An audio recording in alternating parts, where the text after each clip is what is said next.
Welcome to Secrets for an Inspirational Life with Mimi Novic, the place where every heart tells its story.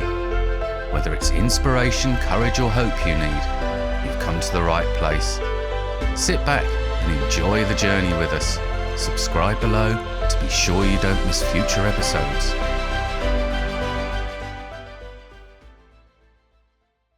Hello everybody and welcome to another episode of Secrets for an Inspirational Life.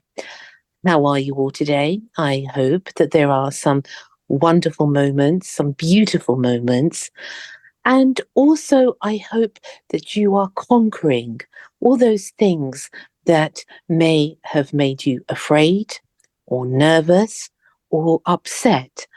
Because in these days, it seems that a lot of people, including myself, I have to say, have had a lot of issues where there is a lot of fear going on. And that's something I think that is a huge obstacle to overcome. But when we realize that this fear, whatever it is from, it could be about life, people, situations, anything. When we actually see that fear is actually an illusion, we are able to walk upon the path that is actually destined for us. And so many things in society now want to plant this fear. It's a strange world, really, that we live in at the moment. And courage has to be taken by the hand to rise above what is going on in this material world and actually to embrace the spirit, what is actually going on within us. Because always what is going on within us is a reflection what is going outside in the world. So if we can conquer and survive and have the bravery to actually say to ourselves and say to the world, we are actually more powerful than anything that can be thrown towards us, we have ultimately succeeded.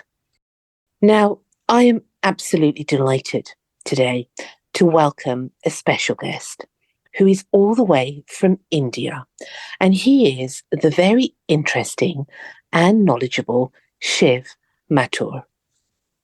Shiv is an author and a meditation teacher. Shiv was previously in the Indian Navy as an army commander. He has also worked in IT in senior positions with companies such as IBM, to name but one. In 2015, his life changed when he had a strong spiritual calling, which took him in the depths of the spiritual world. Shiv has a deep love for the Himalayas, and after his numerous visits there, he met several self-realized yogis.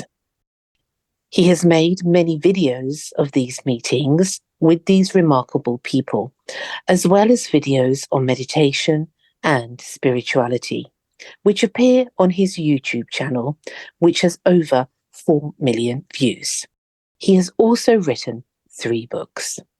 His mission is to share his knowledge with others so that people can transform their life through his workshops and seminars that he runs across the world. Today, he shares his wonderful journey. Welcome, dear Shiv. Thank you, Mimi. Thanks for the kind words and introducing me to your audience. Look forward to this interesting discussion. Thank you so much. And for everybody out there, where are you at the moment, Shiv? Yeah, presently I am based out of Pune. And I'm not really fixed to one place. Sometimes I'm in the Himalayas. Just a month back, I was in the Himalayas for 3 months. Before that, for a year, I was in Vrindavan, which is a spiritual holy place. Mm-hmm. And just 3 years back, I was in Poland for 3 years. So I actually last 3-4 years, I've been really moving around a lot. And now I myself don't know where I am. I know you paused there because I know you're in India at the moment. But it's an interesting question when you say to people, well, where are you at the moment? And when people say that to me sometimes, I pause also and I say, what do you mean? You mean in my life, or do you mean in the world? So Okay. sometimes the most simplest question can evoke the strongest reactions, isn't it? Yeah, I have another answer to this. I am actually in the present moment. Well, this is the most wonderful reply. Indeed, we are children of the moment. Yeah. Absolutely the truth. Absolutely Yeah. the truth. And I think that when we try to look forward or to look back, is when many of our issues, whether they be mental or spiritual or physical in some ways, occur, is when we don't actually embrace this very present moment, which is actually all that we have right now. Yes. So the life is, we have been uh, designed to live in the present moment. We are supposed to live in the present moment. We forget that. We don't introspect, and we continue to not live in this moment, but only in the past and the future. And only if we take a pause and introspect and realize what we are doing, then only we can gradually bring that change in ourselves. And then there's a whole lot of, it's not so simple the way I say, but it takes time to do all this contemplation. And this is actually a spiritual practice to really figure out why are we living in future and past, why not. So it's a big, it's initially it looks like a complex process. Mm, mm.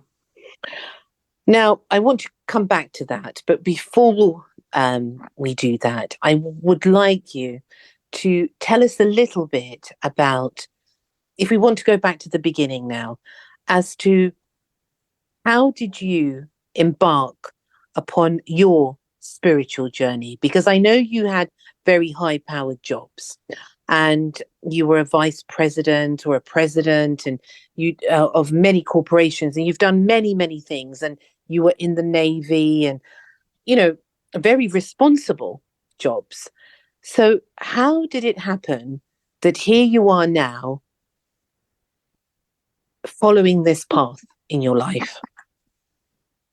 Yes, some answers we don't have, but what probably I can think of logically and spiritually, that there is always the journey of the soul.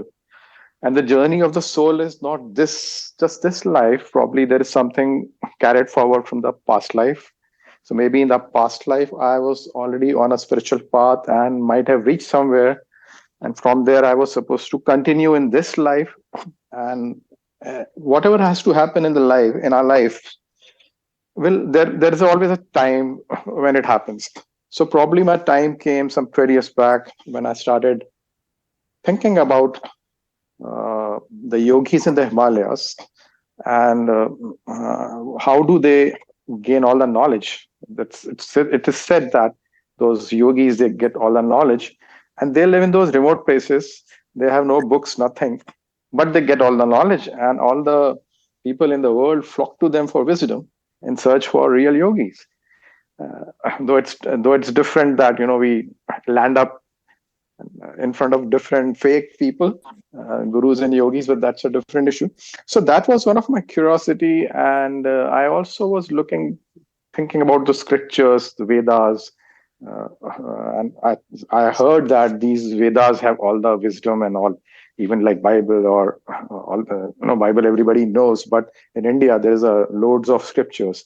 So that was another curiosity which came up, and that's how my beginning happened. But that was very it was very it was not conspicuous that I'm doing some spiritual search, but I started questioning about life, and few of my situations in my life also started triggered my questioning that what exactly I'm doing, for whom I am earning, who belongs to you, how do people live, how do people live with different layers of society and with economic background.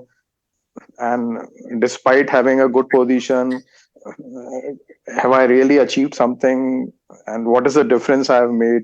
So there are many right questioning started. And that was like a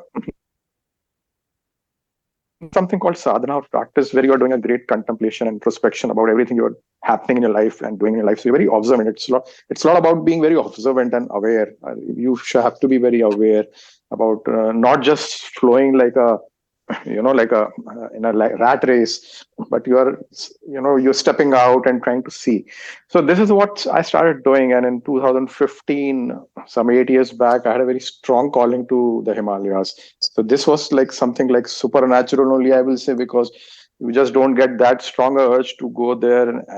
And then I started traveling during my work. I took vacations and 2 weeks and went to Rishikesh, the yoga capital of the world, and started searching for these yogis to see what wisdom I can get.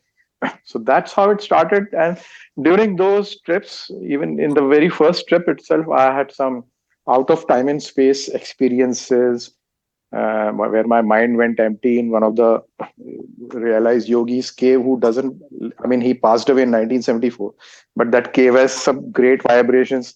It kind of purified my mind, eliminated all the thoughts, and took me to come in some kind of a thoughtless state, and which continued like that. Like now I have a very good control over my mind. I can remain thoughtless, but if I'm doing something, I'm only thinking of that. There's no other thought coming in. So this kind of thing, and then some more experiences happened further in 16 and 17, and they kept happening. And I don't really care about those things because they do happen in this path. There's a Mm-hmm. reason for that. And I also understood, and then I also wanted to share my experiences that scientifically, I'm being an electrical engineer. I also think with I have a background of modern science plus spiritual science. So when you combine it, probably it gives a good clarity.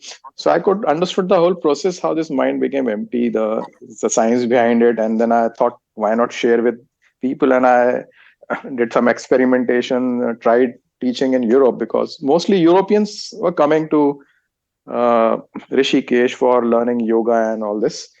And I thought they are not getting what they want. So I thought, let me go, take it to the doorstep rather than they coming here. And as luck would have been, I had to move to Poland in 2019. And so my retreats and all started. So that's my journey. Then with COVID, I had to stop. Then I came back in 20. Then the last since 20, my life has been very turbulent, going through very complicated situation off and on. And it's needed. These tough situations are needed. It's like a test for you. How Yes, do you deal with indeed. that? And you have to come out, successful with flying colors. So this is something. Every situation is a learning. Life is a book. So if you are really spiritual, then you have to be not perturbed by like whoever throws stones in the water, but you don't generate a wave. You remain undisturbed and unperturbed by what is happening externally, because external world is illusion. This realization is very important to have, and that takes a lot of time. It doesn't happen by talking or listening. You need to do a lot of contemplation. Yes, I mean, it is a very high spiritual station to be unaffected by this outside world because we are somehow part of it in the physical reality. And yet, somehow, our real essence doesn't really belong here. It is passing through. Now, I want to ask you about these yogis for people out there that will probably write in and ask me about it. Tell me a little bit about who these yogis are. Okay, I met some yogis, and I went to a place where the yogi had lived, but his teachings or his vibrations are there. So you want me to talk about only the yogis who are living now? In fact, two, three of them are whatever your experience is of them, and it doesn't matter if you met them and they have now, been veiled, or, a little bit about who they are, what they signify, and, the essence of them. Because the real spiritually high people are pretty much, you would never know, because they're hidden these days. To most people, they are hidden, I think. And they say that the saints have shut the doors and locked themselves up because of these turbulent times, although they're working on another level, of course. But a lot of people would not even realize that they'd met such a person. So I'm curious, and for people out there who would like to know about these people, what is your experience of them? Okay, I understood your question. I will give you one example, which is very like a layman language. If you want to go buy apples, and if you know how to buy good apples, it's not the app responsible for being picked up. A good apple is not responsible for being picked up by you. You are responsible to pick up a good apple. So the beauty lies in the eye of the beholder, and so if we have that discriminatory ability, if we have worked, if we put an effort to do some discernment at what's good and bad, people still struggle to make the right decisions. So if you have worked, if you have done a lot of observation and contemplation, it's basically, I'll use the word self-inquiry. Self-inquiry is the most important part of our life. This practice, which has to be done regularly and very sincerely, truthfully, not with the ego. Because if we do self-inquiry with ego, we will not reach. So when you are ripened, when you have reached certain level where you can actually resonate with the realized yogi, you will be able to find them. Now, I will tell you one yogi. I did a lot of work. As I told you, in 2015, I went to Rishikesh. But before that, I was doing a lot of couple of years, around 6-7 years of work where I was just doing questioning and getting a lot of answers. So when I went to this place called Kedarnath, it is a very beautiful place, a very divine place. It looks out of the world. And it's the very famous temple of Lord Shiva here. And so I will not tell who's Lord Shiva and all, because then I'll get into the digress from the topic. So I went to the temple 2018, and then I just came out and I saw one yogi sitting there. Now, no one was meeting him. There was crowd. There were 300-400 people there, but nobody was meeting him. And I went and spoke to him for about 15-20 minutes. His video was on my channel. And I think last year he passed away, and he was living there for 20 years, and he was wearing clothes with his hands and legs exposed in a -4 degree temperature. And he lives there 12 months. And when that place is blocked by snow, but he used to live there. So I could identify him, and he also told me something very surprising, that he said, only a true spiritual seeker can come near me. Nobody will come near me. So that was like some kind of validation for me that, okay, my path is going in the right direction and I'm probably progressing properly. And so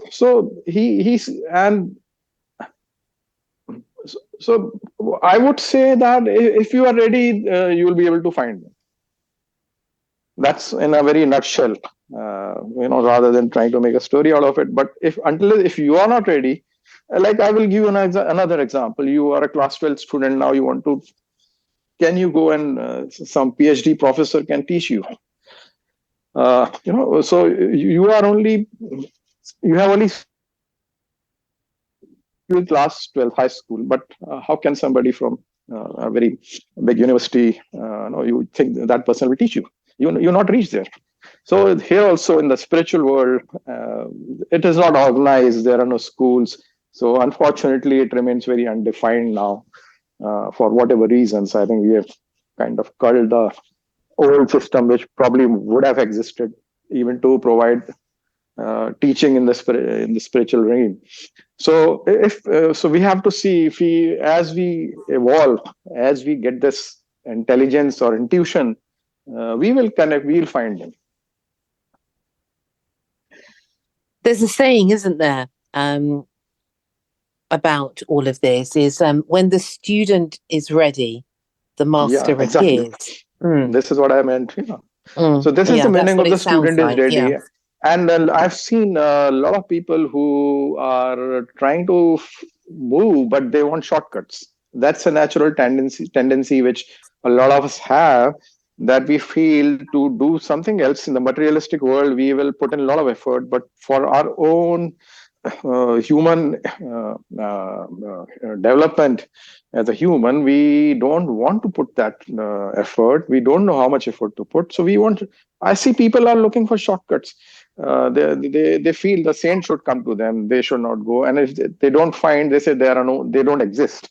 So this is like a dichotomy we are trying to create, and a self-inflicted paradox we are trying to create, and justify that, and then say, okay, this is the period now, end of it. Like, so we have concluded without really making an effort. So the effort achieving anything in life, as you said that I worked in senior positions. So behind every achievement, whether it's in the professional life or personal life or spiritual life, there has to be a lot of effort. And I always believed in, you know, I enjoyed my work.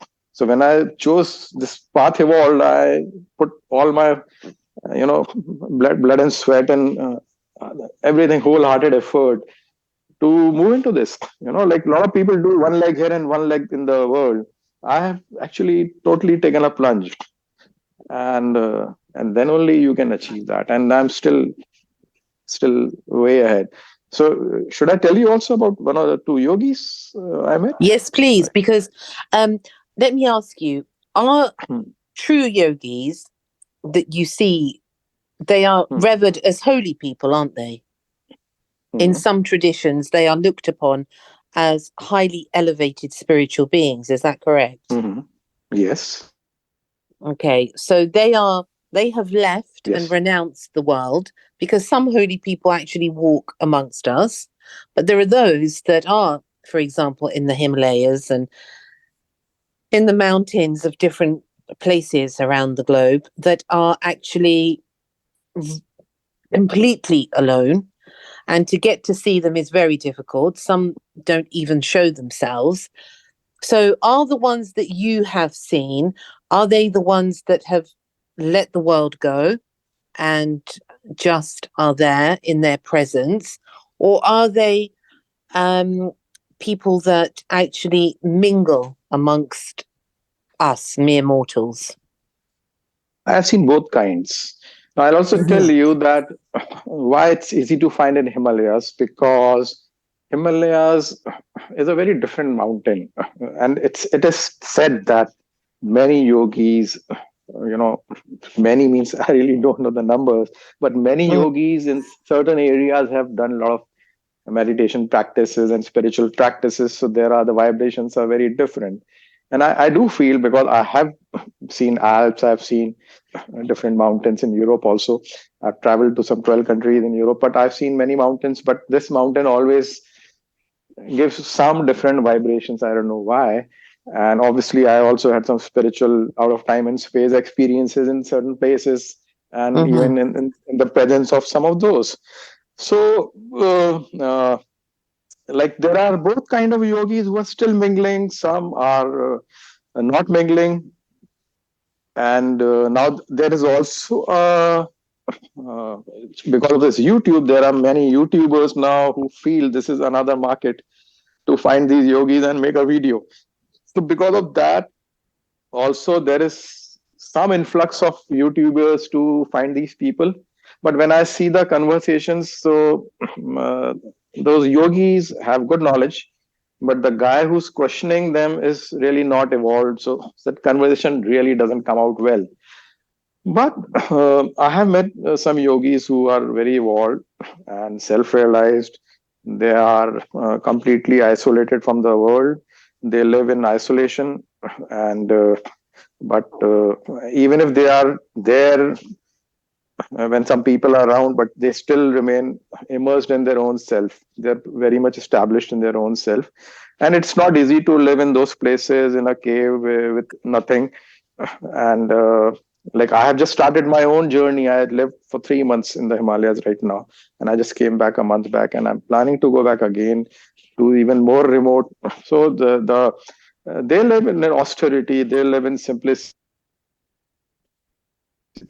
and why they go there is because of multiple reasons. Because the world which we have created has many problems. It can be pollution, air pollution, food adulteration, and many things. If given a choice, if I realize that this world is not the world I should live in, what is constantly being coming, the modifications which are happening in the material world, in this cities, and is this really the environment I should be living? So those who have realized, and that's why they go to Himalayas or some remote places and live there, because it makes their life easier. Also, these remote places where you cannot even find them, which you were mentioning, Mm-hmm. and whom you cannot see. So the more remote a place is, more even difficult to adopt to the nature. And but the silence which it gives, those places will really connect you to the silence, and that silence is very divine, and that divine silence will connect you to your consciousness, to your soul, and it will connect you to God also. You will actually realize that what the world we are living in is does not exist. You will have this experience sometimes, and they are in a constant experience. Those people are in a constant experience. I have had those experiences once in a while, which makes you realize this world does not exist. This is all illusion. The Explain that. world, I understand, but explain that a little bit more for people. yeah. In fact, I just made a video which will be scheduled to go live after a few days about what this world is an illusion. Now, this Mm. is a very interesting thing. A lot of people say this world is an illusion, but what exactly does mean? Do you say that you don't exist or I don't exist? We do exist. But why the world is illusion? Because now there is another way people say. So the problem is how to interpret something. Some yogi or some saint said that this world is an illusion, but how do you interpret it? So probably he might have explained, but now people are interpreting it differently. So I will try to explain this now. It is also said that the mind is creating our own world, isn't it? Mm. It's our mind which is creating the world. So how is this world created? A person who has disconnected with the whole external world, suppose, just giving an example, of a yogi who lives in some remote place, he has totally mentally renounced this world. He's disconnected, and for him, this world doesn't really exist. So now, for those people, this world exists means the yogi is not thinking about anything external now. He is focused on his tasks for his body, and he's totally dependent on the nature, because God never created apartments or villas or a car which we are running after in the external world. God basically created, provided everything. This is very difficult to understand, that God really provided everything. If you look at the video of Jora Jinton, she lives in Sweden in the remote village somewhere. She is living in those. There are many people who go to off grid. There are so many video of off grid. So off grid is pretty much close to what these yogis have done. So, but the only thing is they are not. These guys are not designated as yogis. So, the mind is when the mind is thinking of, suppose, 50 things. Your mind is thinking of some car, that I have to buy a car. Mind is thinking of something happened in your office. Mind is thinking of something which is happening in a relationship. So all the thoughts, the sum total of all the thoughts, is your world at that point of time. And this is also illusion, because all these thoughts are only assumptions, and these thoughts are only bothering you. And we have to realize that we should not be bothered about what's happening externally, because those thoughts are only creating worries. These thoughts which come to our mind, they don't change anything in the world. The world continues to be the way it is, and the situation doesn't change it by only thinking about that. So what we are thinking is basically that is the world. So that's why it is said this is an illusion. And third thing is this: everything external is transient. It is all temporary. Like suppose today your wife is happy, and so you're happy. Evening she's unhappy, you're unhappy. So all these things are also constantly changing. So when you're reacting to the external, it will not be constant because the external is completely transient. Tomorrow your boss is happy, tomorrow your day will be good. Next day your boss is unhappy with you, he shouts at you, your world will be bad. And same source, boss is another source of happiness and unhappiness. So this external world is not really a source of happiness. We have to realize this is a transient source of happiness, and this is not eternal and permanent and constant. So where is that constant source of happiness? This is what has to be searched for, and that is not external. The source has to be permanent. We want happiness which should be permanent, constant. That cannot come from that anything which is transient and physical. That the consciousness which what we are, we have to realize that. And we are consciousness, but we don't understand that we are consciousness. But consciousness comes into the body, and without this body we cannot recognize that consciousness. So the body is just a conglomeration of 5 elements through which the body is created, and all other physical beings in this world have been created. That's the creation of material science. But we are not this body. This is perishable. But we are a soul, aren't we? Yeah. We are a soul. Yeah. Primarily, it is the soul that actually moves the body, because the body cannot move if there is no soul. Yes. The soul is actually the mover.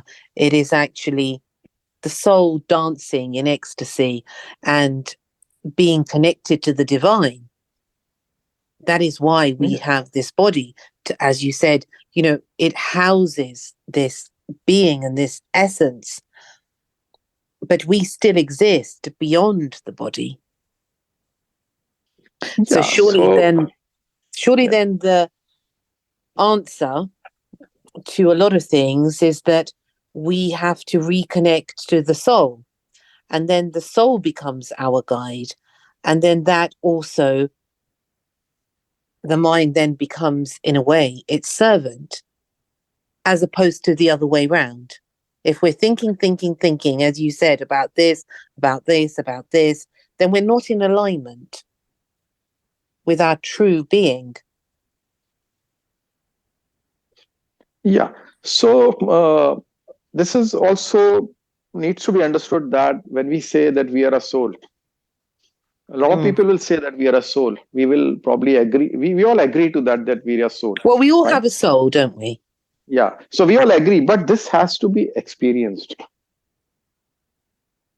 See, I'm trying to mention a very important point here, that this has to be experienced and not just understood. Because when we learn something, we read a book. We can read a book. We can listen to someone. But the third way is that we experience it. Yes. So till the time we don't experience, the learning is not perfect, and it doesn't get embedded inside.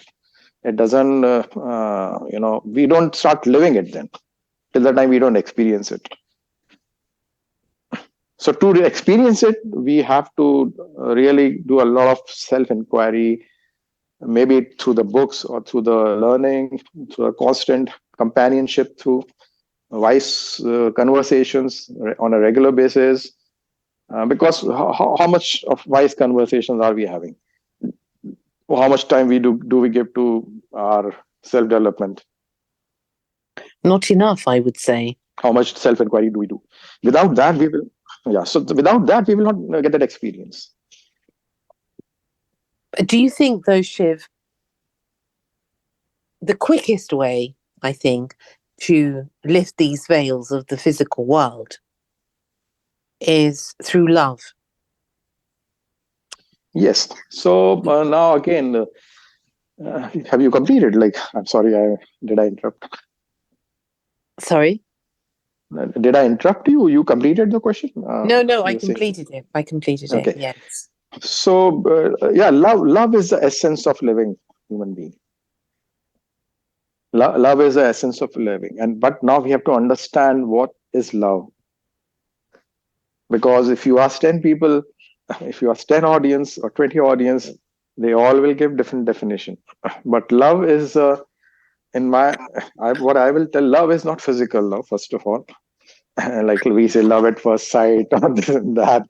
Yeah, yeah. That's lust. That's basically lust. So we have to be now here comes the discriminatory ability of people to really interpret every word correctly. This is something very important. The clarity and brevity about life is all mixed in the words, and interpretation is something which is very, very important.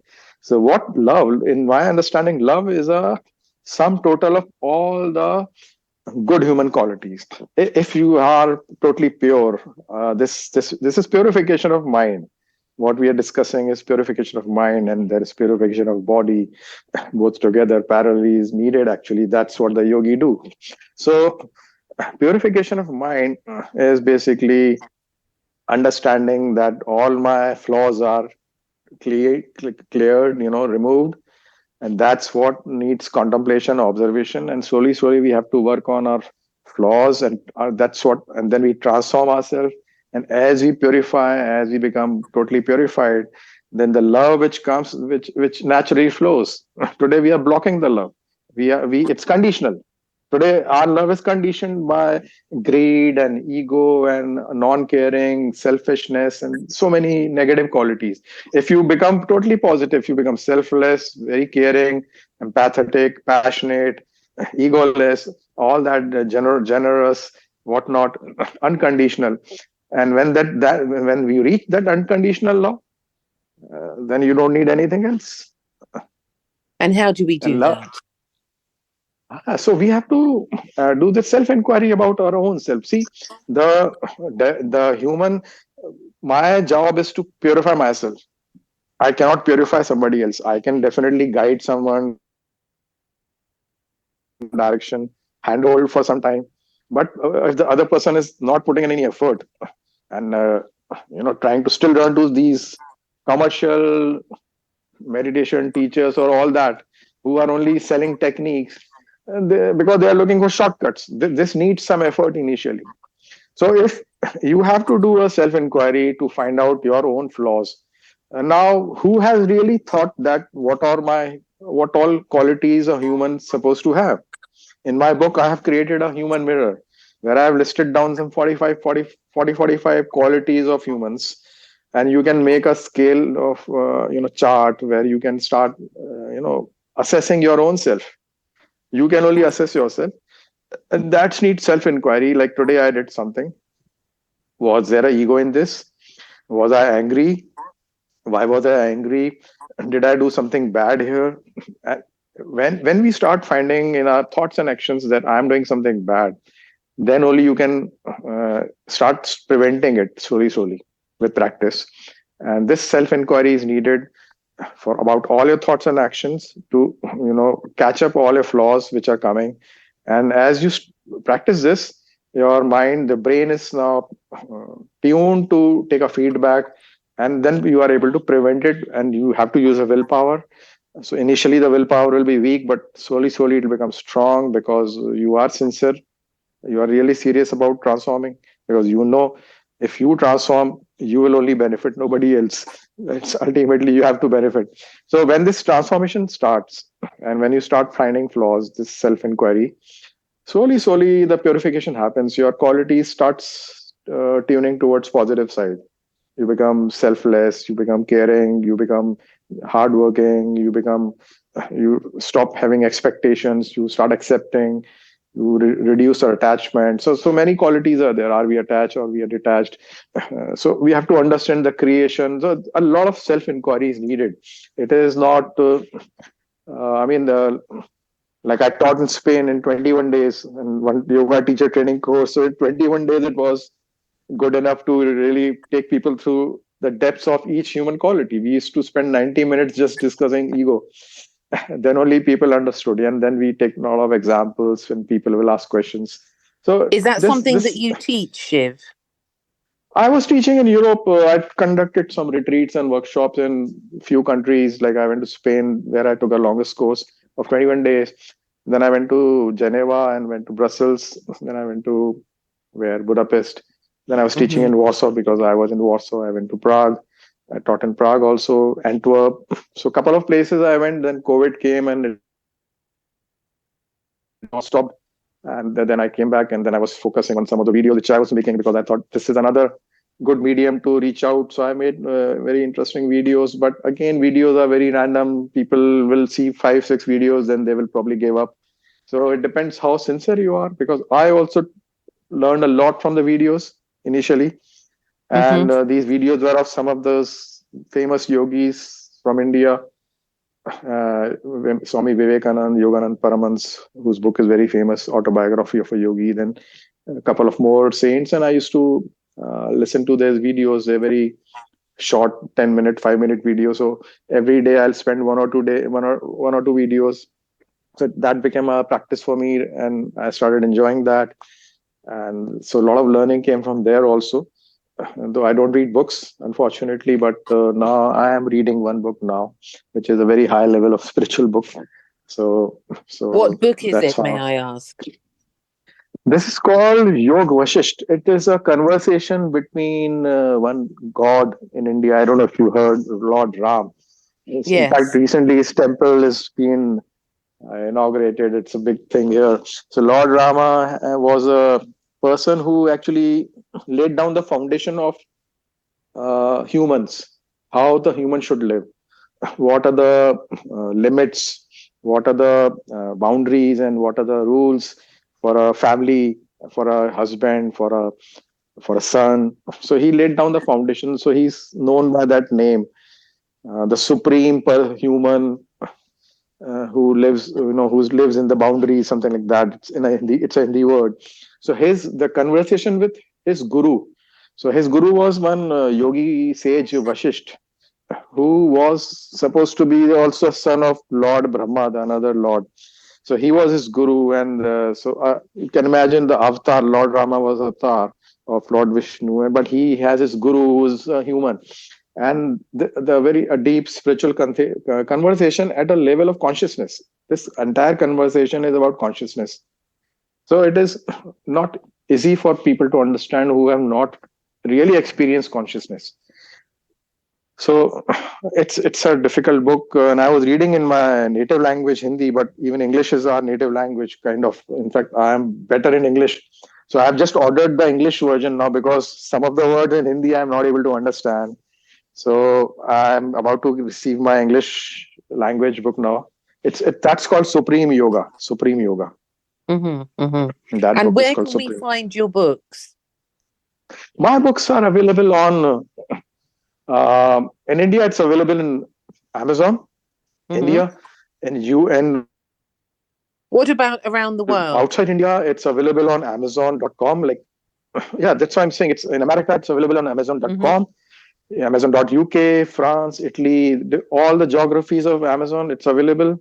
Then Mm-hmm. through I have published through Draft to Digital and through Ingram Spark. It's available in almost most of the stores all around the world, right from New Zealand, Australia to UK to Sweden to every country in Europe, and I think all major bookstores in America, like in New York, Strand Bookstore or Walmart or Gardner's, and I don't remember the names of stores in London now. Okay, so it's widely available around the world for Yeah, people who yeah. want to search. Yeah. On my website, I have given about there's a page about books, and there's another page about order books. In the page where I've written books, I have mentioned the 3 books and the table of content and what exactly those books are for. And then there is a page called order books where I've listed down all the stores which I am aware by searching online, Googling, wherever my name appears in against these bookstores. I have listed some 100 plus bookstores where it is available. So anybody wants to buy through these bookstores, they can buy there, but physical copy will not be there. You have to go online, because I'm not sure whether physical copies are there, but they are there on the websites. But if you want to buy from Amazon, because I don't know the print quality of these two, which is better. So you have to decide. Okay, so people can look on Amazon and put your name in Amazon and it Yeah. should come up. Yeah. And what about Shiv? Yeah. Yeah, what Yeah. about finding out more about your work? Where can people do that? I would say why I wrote the books was the reason that I thought I will document everything which I have experienced and learned. Mm. And through the book, it becomes structured because through talks or classes or, uh, or through the YouTube channel, people will not have the patience to listen to all the 100 videos probably. And also in classes sometimes there is a time limitation, like in fact my classes in Warsaw, 90-minute class used to go for three hours. They were very keen to continue, and I could also not stop it. The discussions are very deep. You can talk have a class of Mm. 5 hours also, and you will not feel like coming out because it's very engrossing. Because we have gone into depths of spirituality and human psychology. So It's a very deep subject, isn't it? yeah, it's a very deep subject. Spirituality.